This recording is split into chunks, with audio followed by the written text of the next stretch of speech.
Let us first find out what this problem asks. A small metal ball is being pulled slowly. Now, slowly is the catchword. So, it's being pulled slowly on the surface of a hemisphere. This object goes along the surface. This force F, which is applied on this rope, is the reason why it's moving. Also, as it moves, there is this contact force with the hemisphere. The question of the problem is to figure out what happens to the magnitudes of both of them, the force F that is applied and the contact force N, as it moves up. Do they increase, decrease, or remain unchanged?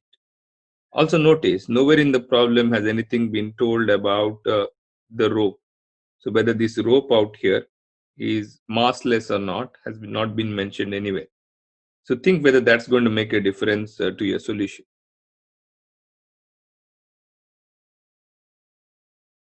So, the main point in this problem is that everything moves very slowly, which implies that the acceleration of the system is nearly zero.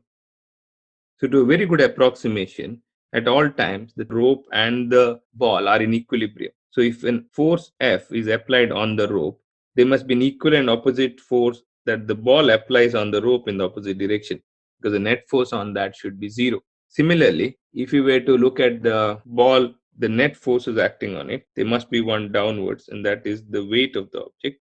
And there must be a force upwards that's coming from the applied force F that the rope transfers onto it. And its acceleration is nearly zero. So the sum of these three vectors should go to zero at all times.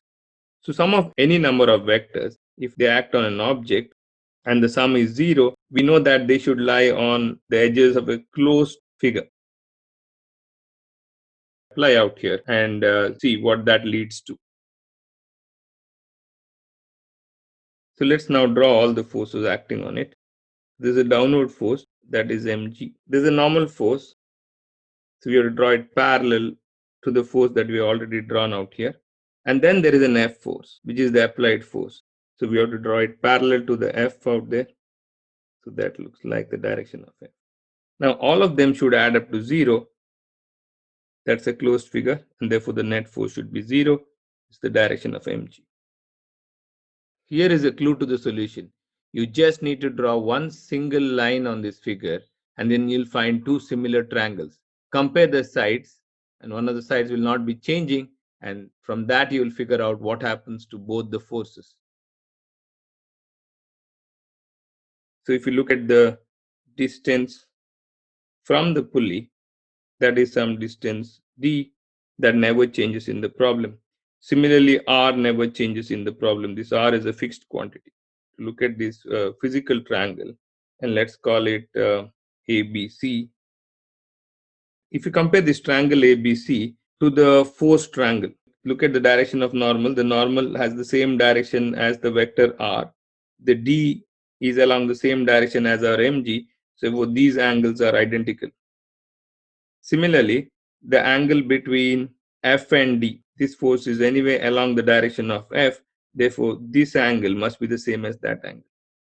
ABC and PQR are similar triangles. So once we realize that we have to look at the similar triangles, let's write the ratio of the corresponding sides.